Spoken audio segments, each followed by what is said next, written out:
Hello everyone, আসসালামু আলাইকুম। Welcome back to my new blog. Hello সবাই, কেমন আছো? আশা করি সবাই ভালো আছো। আজকে তোমাদের মাঝে চলে আসলাম হেলদি ব্রেকফাস্ট নিয়ে। তো আমি একটা ডিম সিদ্ধ করে নিয়েছি আর সেটাকে ছিলছিলাম। তো ভালো করে ছিলে আমি ধুয়ে নিয়ে এখন কেটে নিব। আর এটাকে আমি চারটা স্লাইস করে নিব আর সুন্দর করে একটা প্লেটে ডেকোরেশন করে নিয়েছিলাম। এখন আমি 2টা খেজুর ভালো করে ধুয়ে নেব।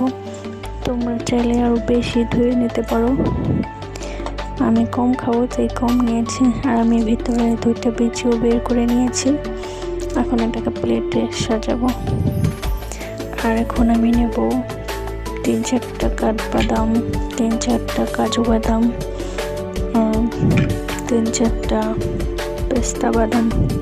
আর এগুলো আমি আগে ভালো করে ধুয়ে শুকিয়ে রেখে দিয়েছি, সেখান থেকে নিয়েছি। আর আমি এখন 1 গ্লাস পানি ঢেলে নেব। আর পানিতে আমি 1 চামচ ইসবগুলের ভুসি দিয়ে নেব। এটা খুবই উপকার, তোমরাও চাইলে খেতে পারো। যারা ডায়েট করো তাদের জন্য এটা বেস্ট।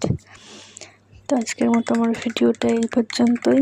তোমাদের যদি আমার ভিডিওটা ভালো লেগে থাকে অবশ্যই লাইক করবে, কমেন্ট করবে, সাবস্ক্রাইবও করে দিও।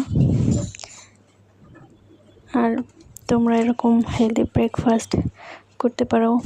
আবার অনেকে ওটস, কলা খেতে পারো, আবার ফ্রুটস দিয়ে ওটস খেতে পারো। তো আমি ওইসব ভিডিও পরের ব্লগে দেব। আর শরবতের জায়গায় তোমরা চিয়া সিডও খেতে পারো। তো সবাই ভালো থাকো, আল্লাহ হাফেজ।